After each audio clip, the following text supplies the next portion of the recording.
Joseph Sutton. Thank you for coming to my talk, It's All in the Cards. And to briefly introduce myself, I myself am not a practitioner of interactive fiction, but I am a really big fan. Whether it's text adventures, choose your own adventure books, more complex video games, all things that I've been really interested in throughout my life. And as a creative writer based in New York, something that I've found really compelling in the last few years is seeing how you can draw very compelling similarities between these modern interactive forms of storytelling that we enjoy today to very classical forms of storytelling dating back to before the written word. So whether that is a bard telling stories and being responsive to their audience in song, or rituals like tarot, which we'll discuss here, all of those things are really fascinating to me to see how you can form those parallels. So to start things off, I'd really love to see how familiar this group might be with tarot. So if you could do a show of hands, if you yourself have ever done a tarot reading, whether that's you reading the cards, or maybe a friend or a psychic reading the cards for you. Okay, so this group is well familiar with tarot, which is really great. So I hope that despite that, you learn something here and find ways that it can inspire your own practice, whether that's a game designer or a creative writer or maybe even in theater. But first, let's dive into some of the tarot basics. So I get the sense that this group is probably well familiar with some of the basic elements of tarot cards or the tarot deck. And also, what we're covering in this talk too is very relatable to other kinds of oracle cards, so not necessarily just tarot. But of course the deck is grouped between the major arcana and the minor arcana. The major arcana is very well known, particularly in the way that it symbolizes very broad themes through the way that it's depicting very familiar archetypes. Here we have probably the scariest card, but also the most misunderstood, the Death card. And then you have the minor arcana, which more closely resembles modern playing cards in the sense that they are divided into 4 different suits. They also have court cards, so your page, king, queen, and then also ranks. So ace through 10, you have those numbered cards. And the minor arcana deals with more day-to-day, not so existential themes. And looking at the suits more closely, you'll see that they also symbolize different themes. So for example, it wouldn't be a surprise to anybody that the coins suit is usually dealing with themes like abundance, wealth, material goods, and that can be both positive and negative. So for example, maybe you're expecting a payday in your future, but at the same time, you might be wrestling with challenges of self-worth or materialist challenges. So there's good and bad that can come with the card that you draw. And looking more closely at how that takes place in the tarot reading, there's what we call the reversed card. And this is something that not everybody adopts, but if you choose, you can interpret a reversed card or the upside down card that you have here on the right as kind of an opposite or opposing meaning. And so the card will touch on the same theme, but it's exploring it from a different angle or perspective. So here in our example, we have the Judgment card. That can indicate rebirth, renewal, so a change in a good way. But then if you look at the reverse interpretation, it might indicate self-doubt or fear, of that change. So maybe something is holding you back from getting a good grasp on that change in your life. So based on that, you can see that one card itself can tell a story, or at least prompt something. It can cause us to think. But it's when you arrange the cards into a spread with other cards and associating them together as a group that you really start to deepen the understanding of the situation that you're exploring. So here we have the Celtic Cross spread, which is a very popular spread that you may be familiar with. And you can see with this key here how each card symbolizes a different aspect of a situation. So we basically have where the querent, or the person on whose behalf the reading is about, we're understanding what challenges they're facing, maybe their past that might have led them to this moment, what they might be able to expect in the near future, and then crucially, some suggestions on what they should do next or how they should approach this situation. But if we look at a much simpler spread, like this 3-card spread, denoting past, present, and future, then we start to see clear elements of a plot forming. So if we did look at this as a plot, we would see beginning, middle, and end, and building this timeline of causality across those parts of the plot. So before we talk more deeply about tarot as a way of enriching or developing or inspiring a plot, I want to do a little digression into pattern languages, because I think that tarot is a really compelling example of a pattern language for narrative generation. So if you're not familiar, a pattern language is coined in the book, A Pattern Language. And this is a book that's written by a group of architects.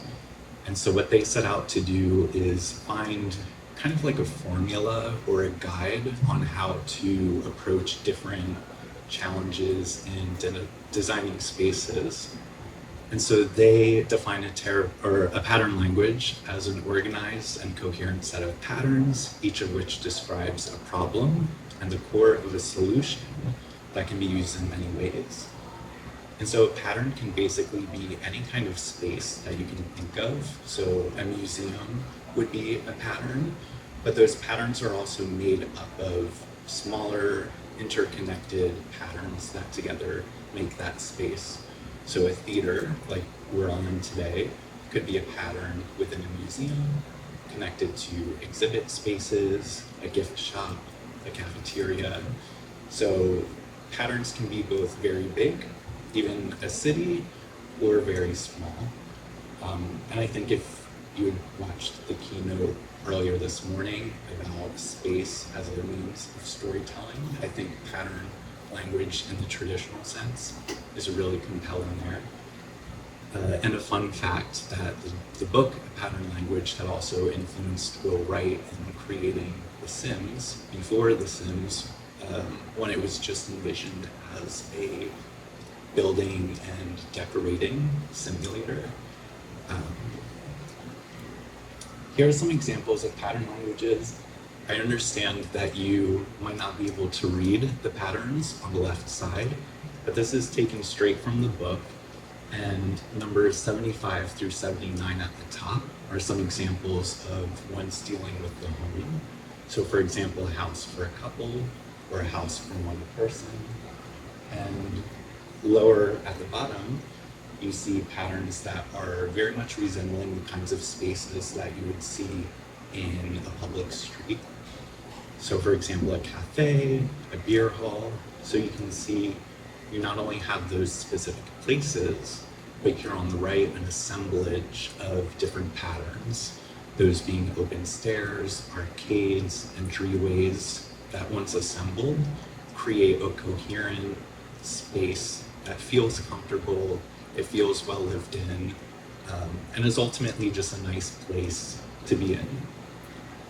And the idea that I want to make here in connecting it to tarot is that, like a tarot deck, pattern languages are designed to be used in several different combinations. So you can mix up all of these patterns on the left to get something on the right, being a complete coherent space.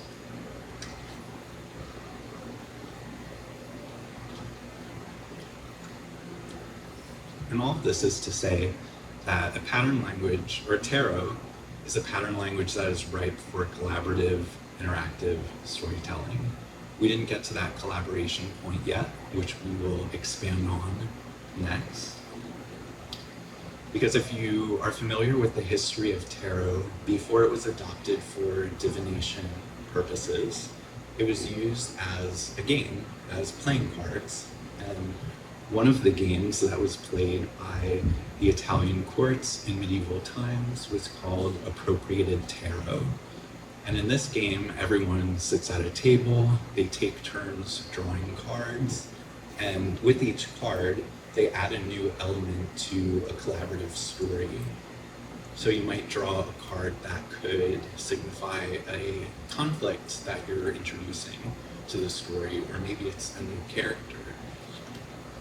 And an interesting thing about this game is that the players would also involve themselves as characters in the narrative as well. So you might use it as a way to bond with who you're playing with.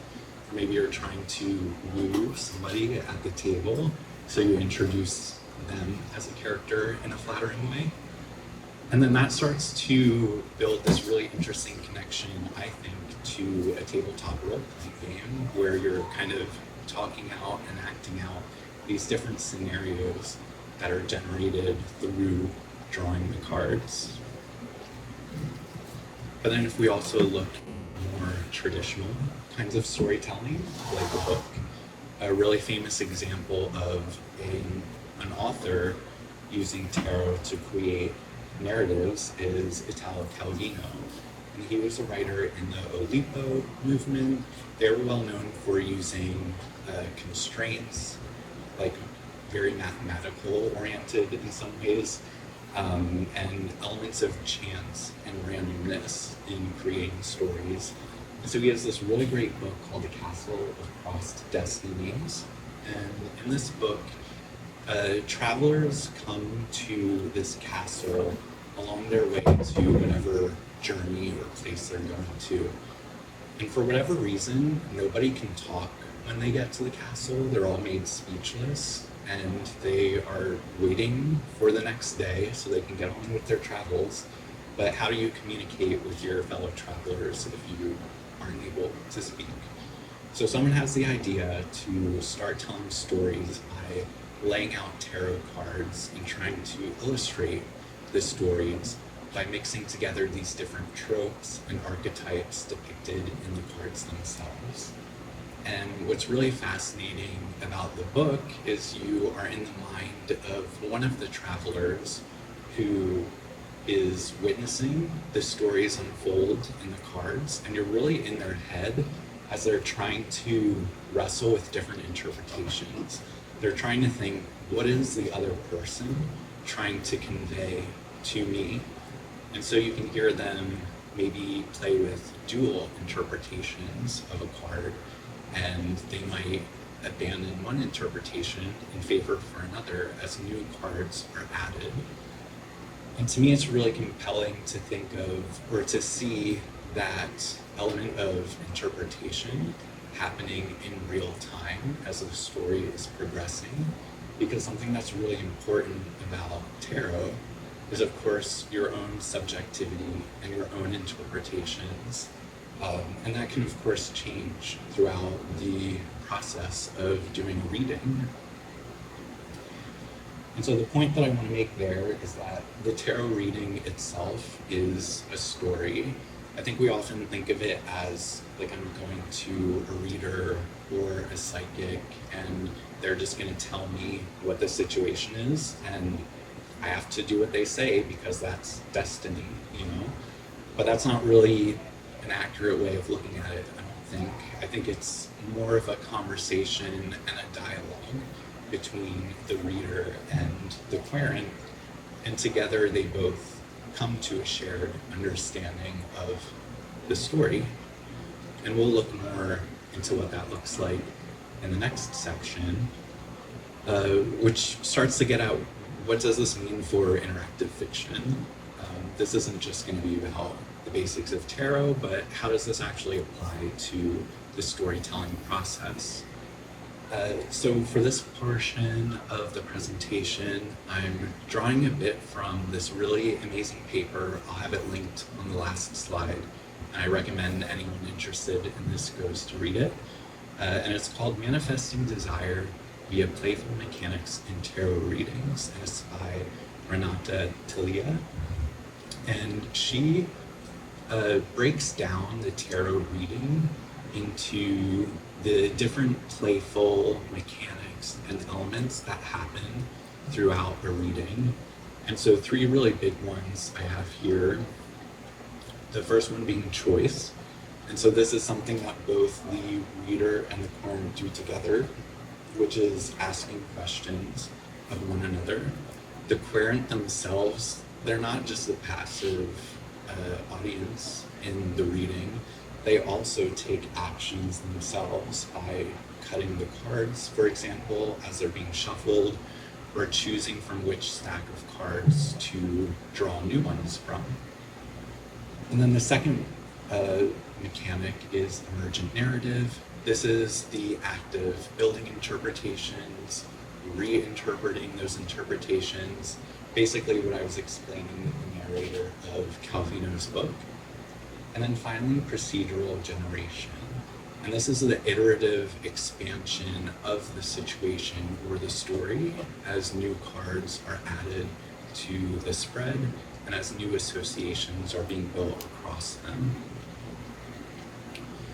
And Talia further shows how the interplay between the reader and the querent builds throughout the reading. So first, the reader is teasing information out of the querent through asking a series of questions, and this helps the reader relate the very broad possible meanings of the cards to the querent's specific situation. Meanwhile, the querent answers those questions, and they take actions through cutting cards, selecting from stacks, and that ultimately helps shape the direction that the reading or the narrative starts to take.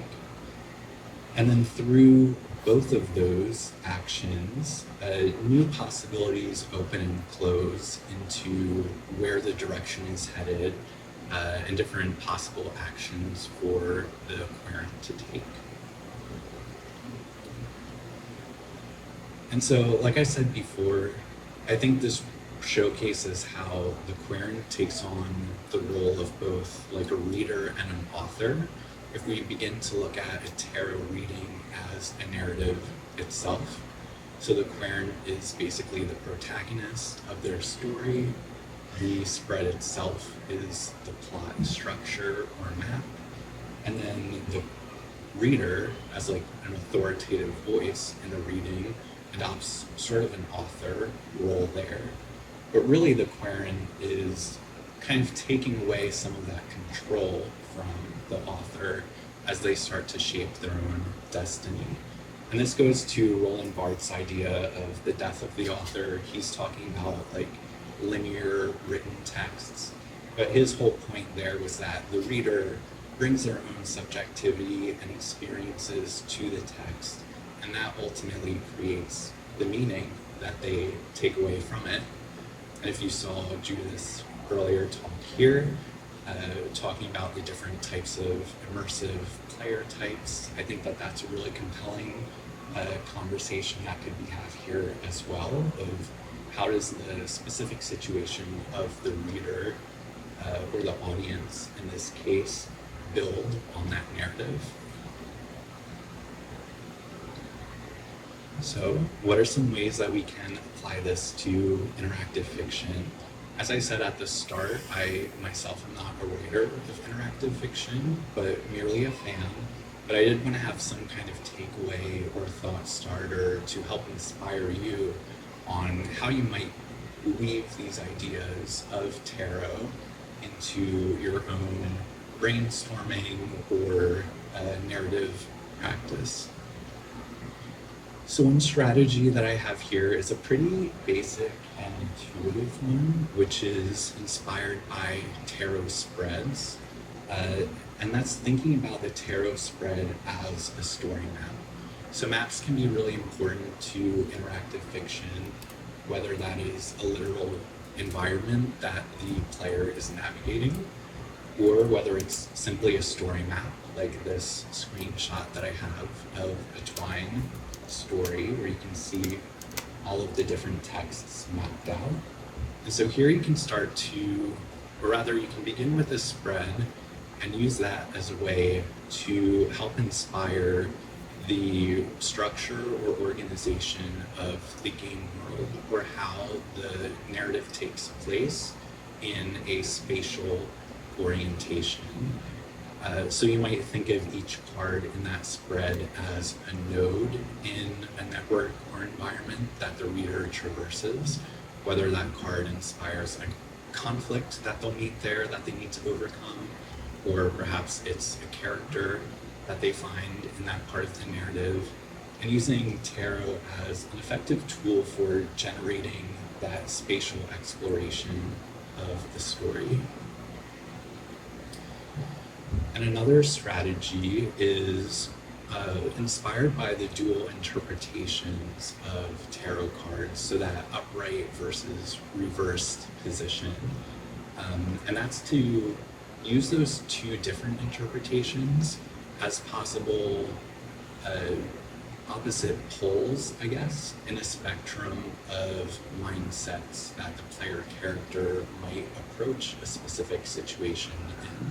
So let's say you're writing a scene and you want the scene to play out differently depending on the mental state of either the player character or even potentially the reader or player themselves at that time. So you might draw a card in that instance to help you think, how can we build on this scene to make it play out in two different ways, or even more if you wanted to add more cards to the mix. But here we have an example of the Chariot card. And upright, the Chariot card would indicate dedication and discipline, really striving to meet one's goals, whereas the reverse interpretation would mean that, maybe you are losing motivation, or you are allowing roadblocks to come in your way. You don't really have your heart set in meeting that goal. So I'm thinking, how can that play out in a scene? So I have this prompt at the top of a scene from, not really a story that I'm writing, it's just an example, but I'll read that here, which is that you are a respected commander leading the defense of a fortified city besieged by a powerful enemy army, and after weeks of relentless attacks, your forces are exhausted. The enemy commander has positioned their troops for a final assault set to commence at dawn. You have the opportunity to launch a preemptive attack under the cover of darkness, but doing so requires mobilizing your weary troops for one desperate push. So if we think of these as two opposing mindsets, the player character might, if they are showing dedication and discipline through actions up to this point of the story, then they might have inspired their troops through their leadership and their unwavering resolve. And this might then help them push a path forward to victory by rousing the troops and successfully attacking the enemy. But then if the player's actions or choices might reflect that the player character has lost motivation, or they have a tendency to let obstacles get in their way, then perhaps their troops have sensed this uncertainty or this lack of clear direction, and then that leads to lower morale, and then they are unfit to respond to the enemy attack, and then now the city is lost because of that. So you can see how you can build this kind of almost like a morality alignment system in how situations can play out with those dual interpretations. And that's all that I have to share.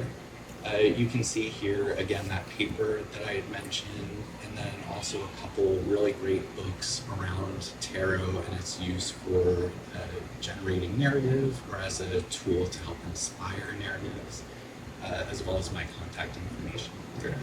So I hope that if you are a fan of tarot, that you can learn more through those resources, but also take away some of this into your own practice.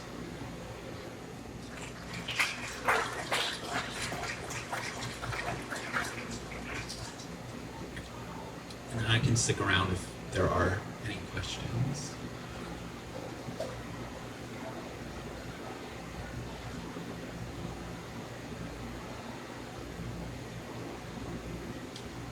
Okay, I'll make my way over from right to left. Did you have?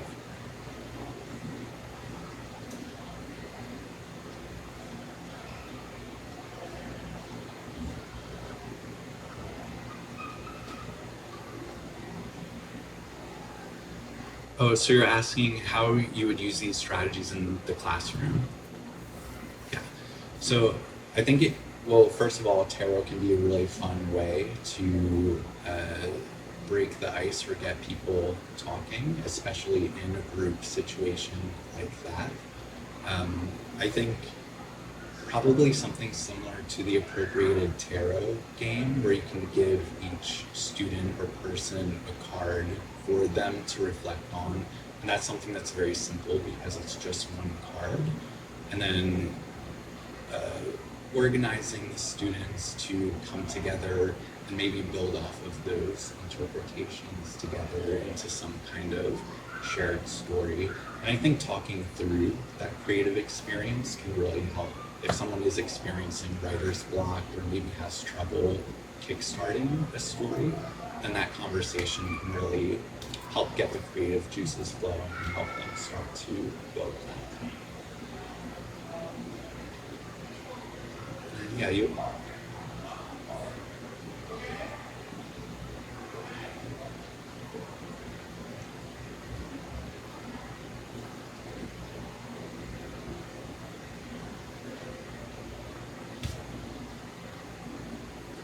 Yeah, so that's a really good one. Oh, so for Discord listeners, the question is about, in looking at that map strategy of using cards as nodes, how do you think of transitions between them?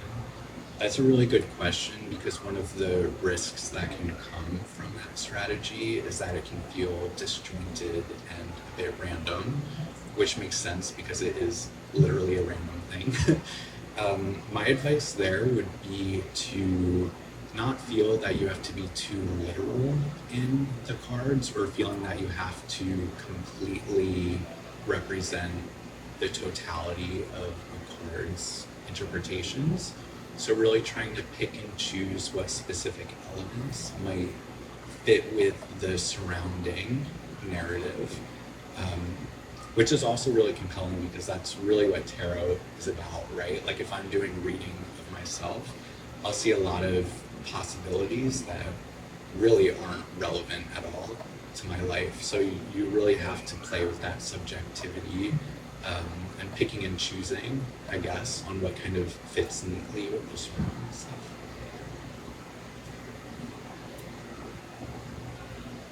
Yeah, you.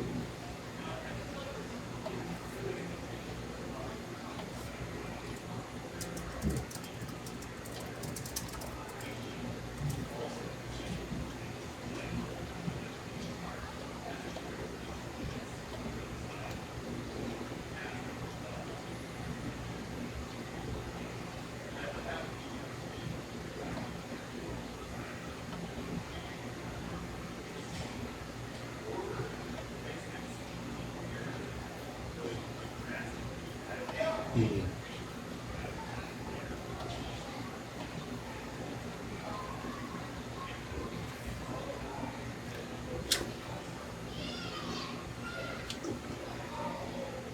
Yeah, and that's actually really, that gives me another idea too, but I'll repeat that for the Discord viewers.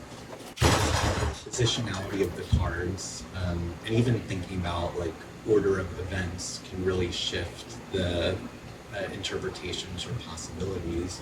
One thing that I didn't mention that's really interesting too in this Celtic cross one, you have the 2 card overlaid on top of the number 1 card.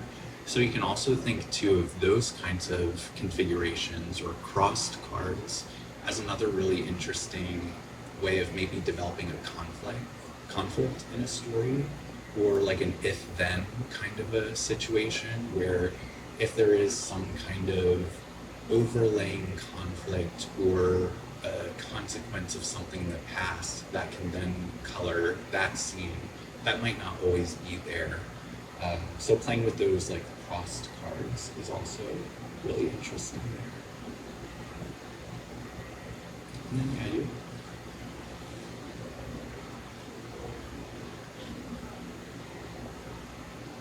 No, but I would absolutely love to hear about any kind of solo games that you could play with them. I guess, yeah.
Oh, right, yeah. Thank you for those recommendations. And were there any Discord questions? Okay. All right, well, thank you, everyone.